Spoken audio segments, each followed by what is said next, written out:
아멘. 다시 한번 크게 한번 박수 한번 쳐드립시다. 하나님 영광 받으신 줄 믿습니다. 제가 우리 교회 와서 제일 찬양 데가 제일 잘한 것 같아요. 자, 하나님 말씀 따라해 보십시다. 믿음으로 인정받았습니다.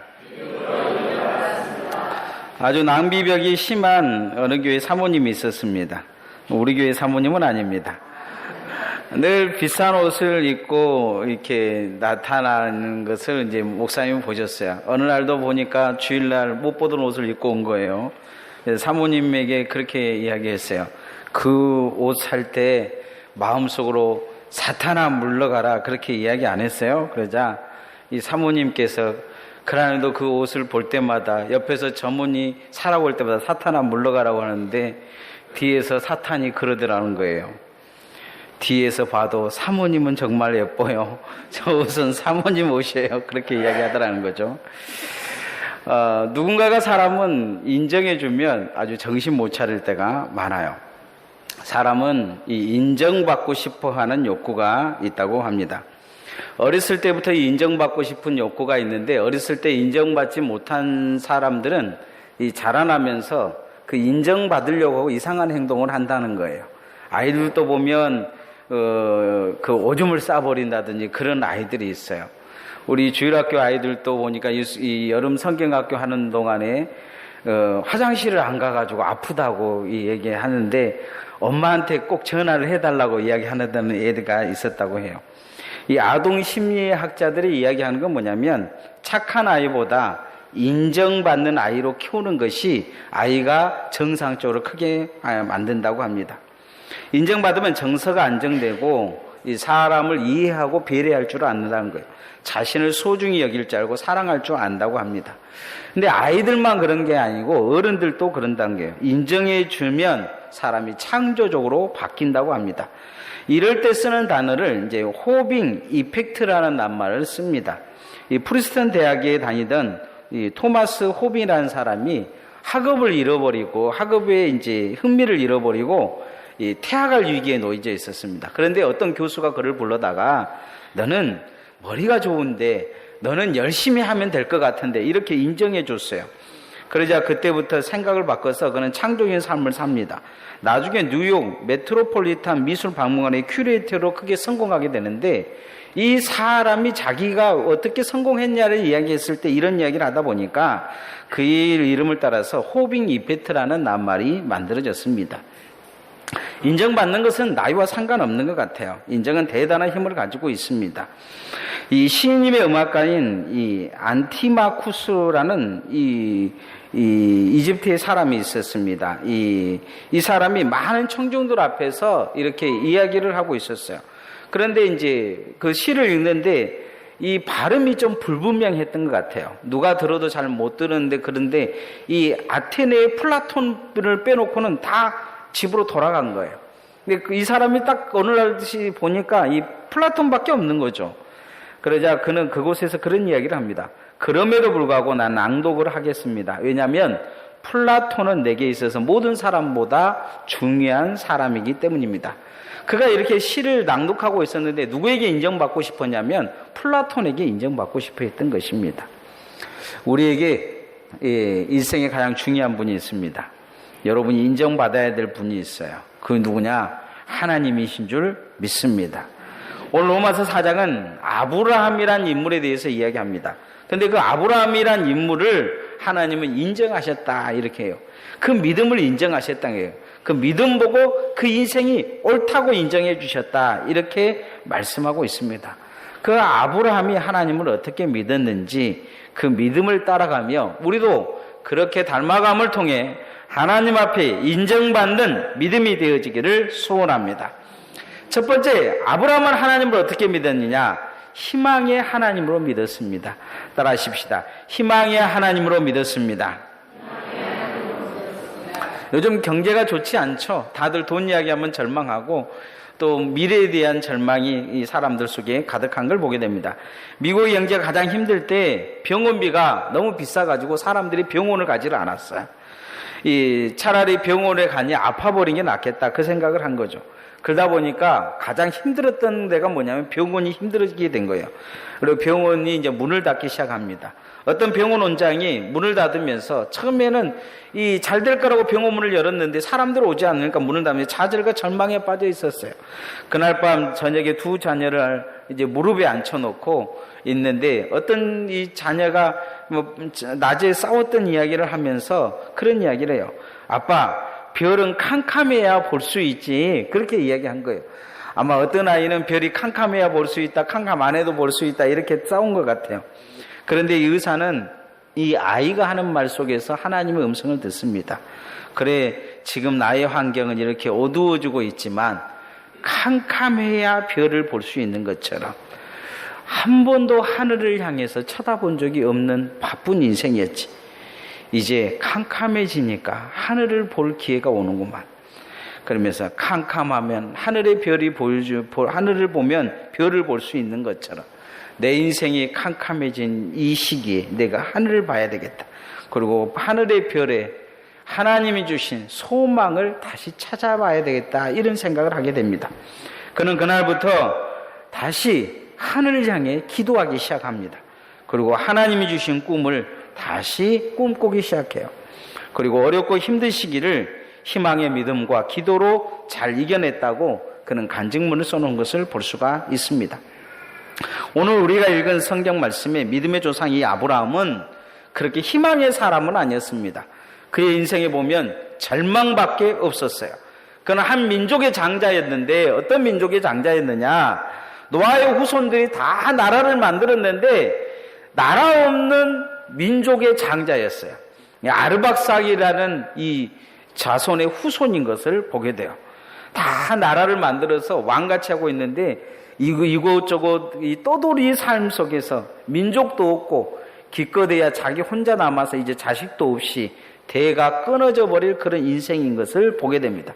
75세 정도 나이가 됐는데 하나님이 이 절망적인 상황, 어찌 보면 누가 봐도 손가락질하면서 저 민족은 망했다고 말하는 그 민족의 장자 이 아브라함을 불러서 하나님은 말씀하시기를 창세기 12장 1절에서 4절까지 말씀하시기를 그런 말씀하십니다.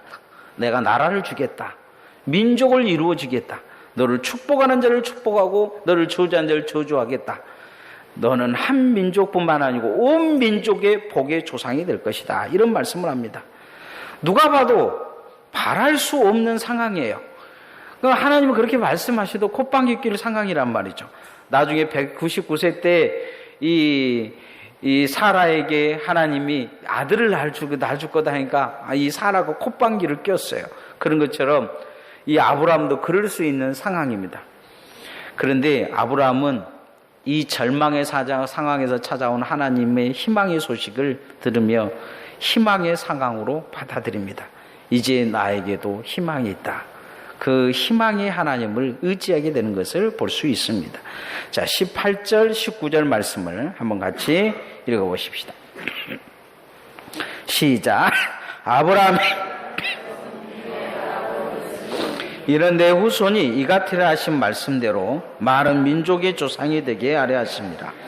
그가 100세가 되어 자기 몸이 죽을 것 같고 사라의 태가 죽은 것 같음을 알고도 믿음이 약하여지지 아니하고. 오늘 성경 말씀에 그러죠. 바랄 수 없는 중에 바라고 믿었다. 그렇게 말합니다. 99세가 됐는데 이제 사라의 태가 끊어졌어요. 그때사 이제 하나님이 아들 준다고 합니다. 그래도 그는 믿었다는 것입니다.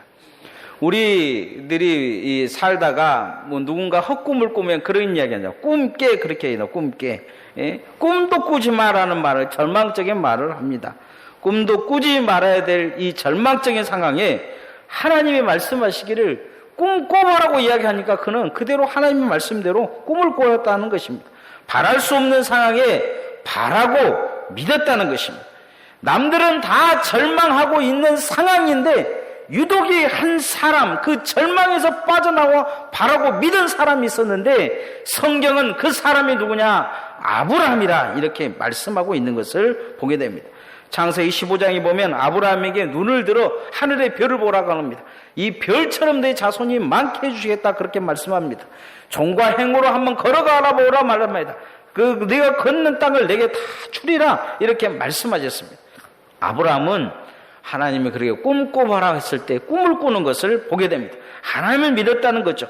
절망적인 상황이 희망의 시작으로 바뀌는 모습이 보여줍니다. 저는 여러분의 삶에도 하나님 앞에 이 절망적인 상황이 희망의 상황으로 바뀌어지는 역사가 나타나기를 소원합니다. 철로 역정으로 유명한 존 보녀는 이런 말을 했습니다. 만약 예수님이 나를 맞이하실 때 칼을 들고 나오실지라도, 나를 죽이려고 칼을 들고 나오실지라도 나는 그분 아래, 발 아래 내 몸을 던질 것이다. 왜냐하면 그분만이 나의 최후의 희망이기 때문이다. 그렇게 말했어요. 그 예수 그리스도만이 최후의 희망이라는 거죠. 지금 아브라함에게 있어서 최후의 희망은 누구였느냐? 하나님이었던 것입니다. 그가 믿을 것은 하나님밖에 없었던 것이죠. 아무리 허번해진 인생이라도 이렇게 주님을 붙들면 일어설 줄 믿습니다. 아무리 의사가 포기한 인생이라도 이렇게 하나님을 마지막 최후의 희망으로 붙든다면 그 병은 반드시 낫게 될 것입니다. 믿음은 절망하는 사람을 희망의 사람으로 바꿔놓는 힘이 있습니다. 실패의 사람을 성공으로 바꿔놓는 힘이 있습니다. 이유는 뭐냐? 하나님은 우리의 희망이시요 예수 그리스도가 우리의 희망이시기 때문입니다.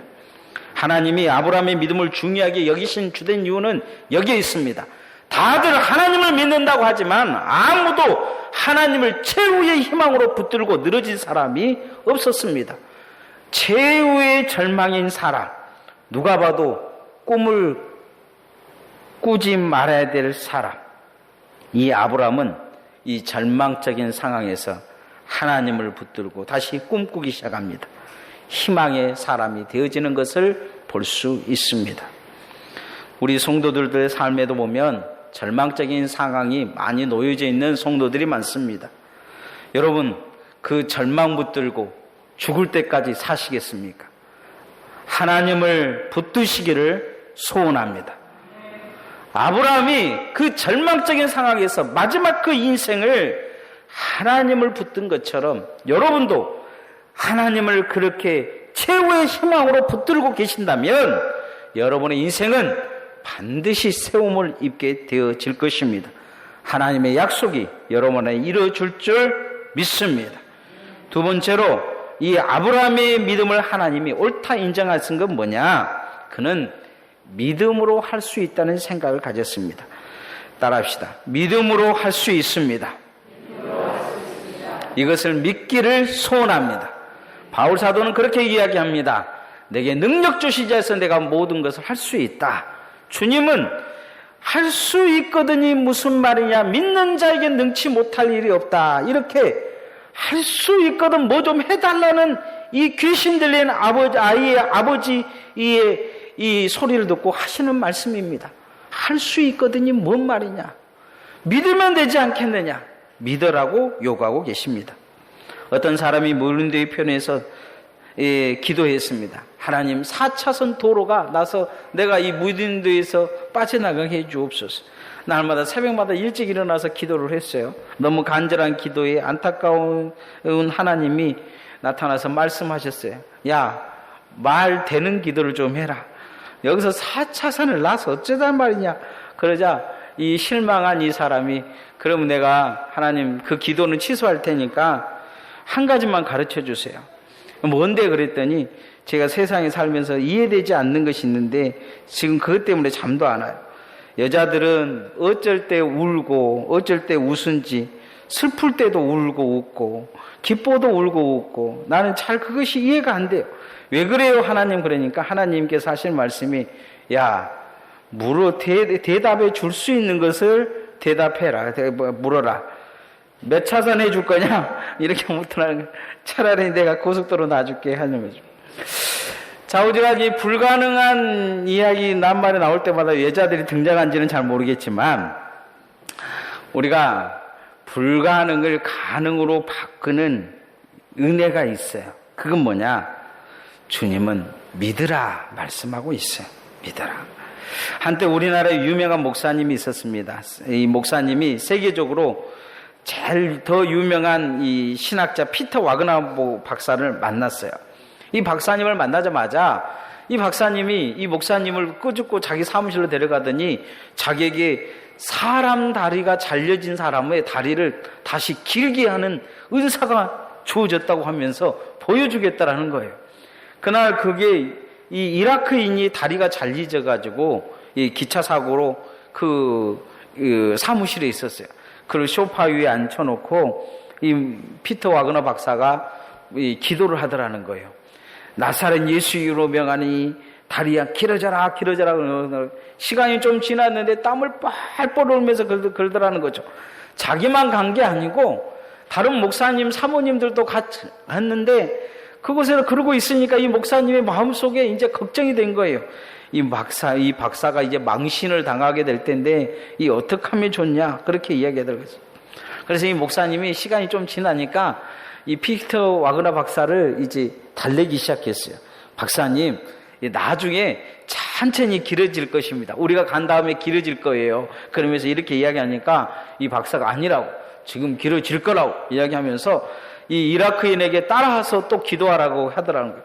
이 나사렛 주 예수님을 명하노니 다리야 길어져라 길어져라 하면서 따라하는 게, 이게 이 이라크인도 땀 뻘뻘 흘리면서 둘이서 그렇게 기도를 해요. 이 주변에 둘이 기도하고 있는 사람들보다 주변에 보고 있는 사람들이 이제 안절부절한 상황이 된 거죠. 그런데 갑자기 믿지 못할 일이 일어난 거예요. 30초도 안 돼서 다리가 쑥 길어지더라는 것입니다. 주변에 있던 목사들이 놀라가지고 이 어찌된 일이냐 그렇게 이야기하니까 한국 목사님이 쓴 책을 읽고 자기가 믿음이 생겼다는 거예요. 그래서 그대로 해봤더니 정말 믿는 대로 되는 것이 자기 안에 나타나더라는 거예요. 그 책을 쓴 사람이 바로 그 앞에 있었어요. 그 책 쓴 사람이 누구냐? 조용기 목사예요. 4차원의 영성이라는 책을 70년도에 썼는데 이 책을 피터 와그너 박사가 보고 그대로 자기는 해서 기적의 능력이 나타난 거죠. 그런데 그 책 쓴 사람이 그 앞에서 물어봤어요. 이 일이 어떻게 된 일이냐고. 책을 쓴 사람은 이론을 썼는데 책을 읽은 사람은 실제를 본 것입니다. 사람들은 보통 가능하지 않는 일을 불가능한 일이라고 합니다. 불가능한 일이 일어나면 기적이라고 해요. 그런데 성경은 온통 이 기적적인 일로 쓰여져 있습니다. 마태복음을 읽어보십시오. 온통 기적이 일어나고 있습니다. 마가복음을 읽어보십시오. 누가복음을 읽어보십시오. 요한복음을 읽어보십시오. 사도행전을 읽어보십시오. 기적을 빼면 성경의 거의 대부분을 다 드러내야 됩니다. 그런데 왜 이런 기적이 성경에 기록되어 있느냐? 하나님은 기적의 하나님이시기 때문입니다. 불가능을 가능으로 바꿀 수 있는 분이 하나님이시기 때문입니다. 그 하나님을 믿으라고 성경에 기적적인 사건이 일어난 것을 기록해 놓은 것입니다. 성경에 아브라함은 그것을 믿었다 말씀하고 있습니다. 자, 16절 17절 말씀 한번 같이 읽어보십시다. 시작. 그러므로 상속자가 되는 그것이 은혜에 속하기 위하여 믿음으로 되나니 이는 그 약속을 그 모든 후손에게 굳게 하려 하심이라. 율법에 속한 자에게 뿐만 아니라 아브라함의 믿음에 속한 자에게도 그러하니 아브라함은 우리 모든 사람의 조상이라. 기록된 바 내가 너를 많은 민족을 세웠다 하심과 같으니 그가 믿는 바 하나님은 죽은 자를 살리시며 없는 것을 있는 것으로 부르신 이시니라. 그가 상속자일 뿐만 아니고 그 후손들에게도 믿음의 상속을 허락해 주셨는데 어떤 믿음을 줬느냐? 17절에 보면 하나님은 죽은 자도 살리시며 없는 것을 있는 것으로 부르시는, 바꾸시는 하나님으로 아브라함은 믿었다는 것입니다. 겉으로만 이게 믿었느냐? 아브라함의 삶에 이게 나타나요. 창세기 22장에 보면 하나님이 독자 이삭을 바치라고 합니다. 이 사건은 아브라함 믿음을 시험해 보기도 한 거지만 아브라함 믿음이 완성된 사건이기도 합니다. 100살 때 난 아들이 예지중지 키웠는데 한 20살 가까이 컸어요. 그런데 하나님이 이 아들을 바치라는 거예요. 키우면서 얼마나 행복했겠습니까? 바치라고 하면 우리 같으면 어떻게 하겠어요? 여러분 같으면 어쩌겠습니까? 저는 못한다고 40일 금식은 해도 아마 아들은 못 바칠 것 같아요. 아마 버틸 겁니다. 그러니까 하나님은 저는 그런 믿음 없으니까 아들 바치라는 이야기는 안 해요. 하나님은 그런데 아셨어요. 이 아브라함이 그런 믿음을 가지고 있는 것을 알겠습니다. 이 불가능 속에서 얻은 이삭을 통해 그런 있는 것도 없는 것으로 바꾸며 없는 것도 있는 것으로 바꾸시는 하나님을 그는 안 것입니다. 죽은 것도 다시 살리실 거라는 것을 그는 믿었어요. 이삭을 죽여도 살릴 거라는 걸 믿은 것입니다. 그래서 하나님 앞에 번제 대신 이삭을 드리려고 하니까 하나님은 이 아브라함을 말리는 걸 보게 돼요. 하나님의 마음이 급하셨어요. 아브라함아, 아브라함아, 그 이삭을 죽이지 말라고 이야기하십니다. 그리고 하나님이 수양을 준비하신 것을 볼 수가 있습니다. 하나님이 말씀하시기를 이제야 내가 나를 믿는 줄 알겠다. 그렇게 말씀하십니다. 믿음을 인정하신 것입니다. 우리도 이 아브라함처럼 이런 하나님을 믿어야 될 줄 믿습니다. 없는 것을 있는 것으로 바꾸시는 하나님, 그 하나님을 믿어야 될 것입니다. 아브라함은 믿었다는 거예요. 뭘 믿었느냐? 믿음이면 된다는 걸 믿었다는 거예요. 믿으면 없는 것도 있게 하시며 죽은 자도 살리실 거라는 걸 믿었다는 것입니다. 내가 믿어야 된다 이런 생각을 가진 것이요. 그는 매사에 하나님 앞에 이 믿음 가지고 반응한 것입니다. 여러분도 믿어야 된다는 생각을 잊어버리지 않기를 소원합니다. 믿어야 됩니다. 그렇게 믿어지는 신앙을 통해서 주님께 인정받는 주님의 종들 되어지기를 소원합니다. 마지막 세 번째, 아브라함은 어떻게 믿었냐? 확신 있게 믿었습니다. 따라합시다. 확신 있게 믿읍시다. 신앙생활은 이 불신과의 싸움과 같습니다. 의심과의 싸움과 같아요. 여러분 TV나 이런 모든 걸 보면 어떻습니까? 의심이 더 많이 들잖아요. 그죠?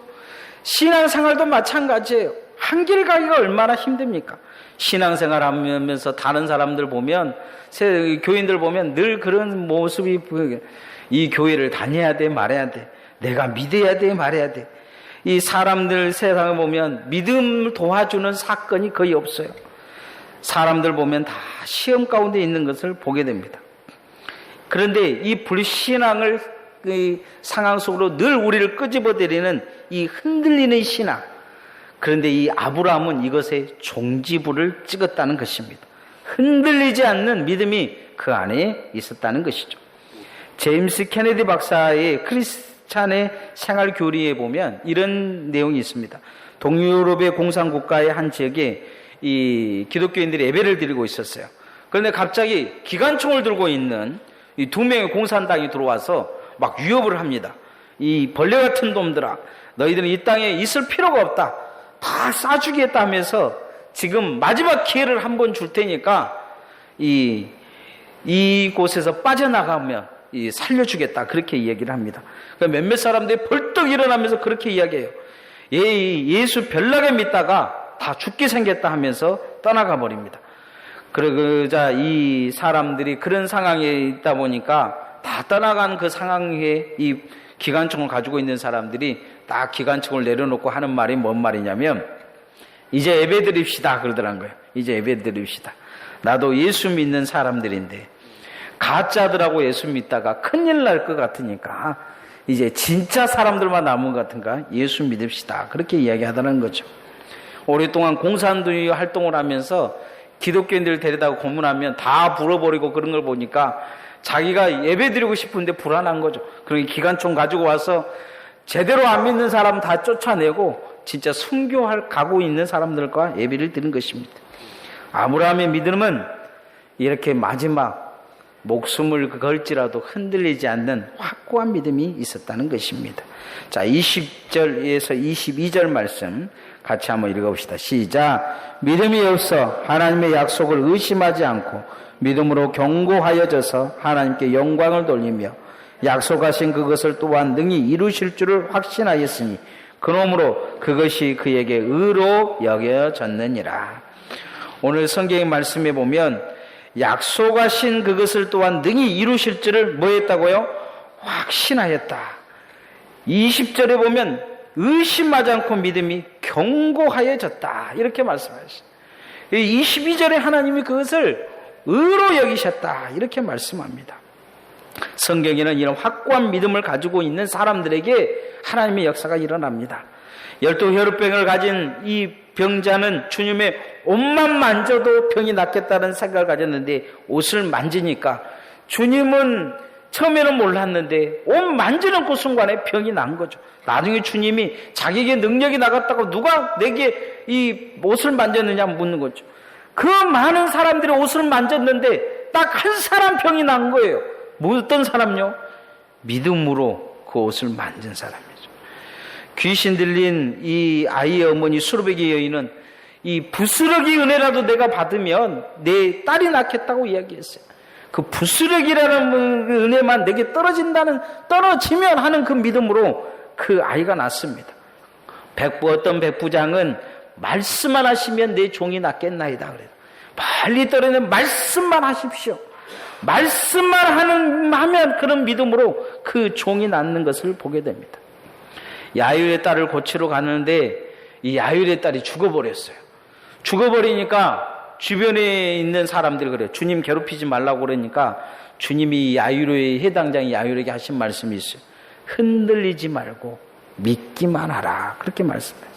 확신을 가지라는 거예요. 확신만 네가 가지면 네 딸이 날 거라. 그렇게 말씀하십니다. 가서 달리다 보면 소녀야 일어나라 하니까 소녀가 일어나는 것을 볼 수가 있습니다. 오늘도 우리 인생에 보면 절망의 연속입니다. 이 절망 속에 주님이 우리에게 요구하신 것은 흔들리지 말고 믿기만 하라는 것입니다. 흔들리지 않는 믿음, 그게 우리에게 필요합니다. 그 확신 있는 믿음이 필요합니다. 여러분, 기적 속에 있기보다 확신 있는 믿음 속에 있으면 하나님을 반드시 만나게 될 것입니다. 그렇게 확신 있는 믿음으로 승리하는 주의 종들 되어지기를 소원합니다. 이제 말씀의 결론을 맺겠습니다. 인생의 삶에서 사람들의 삶을 보면 절망의 연속인 걸 보게 돼요. 모든 사람들이 절망입니다. 신앙생활도 보면 누군가가 하나 제대로 도와준 사람들이 없어요. 여러분, 늘 여러분 뒤돌아보면 신앙생활에 시험밖에 없지 않습니까? 그러나 하나님 앞에 인정받는 사람이 있었어요. 우리는 세상 사람들 앞에 인정받기도 원하지만 정말 인정받을 사람이 누구냐? 하나님이십니다. 아브라함은 어떻게 하나님 앞에 인정받았느냐? 절망 속에 하나님을 희망의 하나님으로 만났습니다. 그는 아무도 사람들이 바랄 수 없는 상황에도 그는 믿음이면 할 수 있다고 믿었어요. 그리고 흔들리지 않는 확신 있는 믿음이 있었습니다. 우리는 이렇게 하나님 앞에 믿음으로 인정받아야 될 줄 믿습니다. 찬양하겠습니다.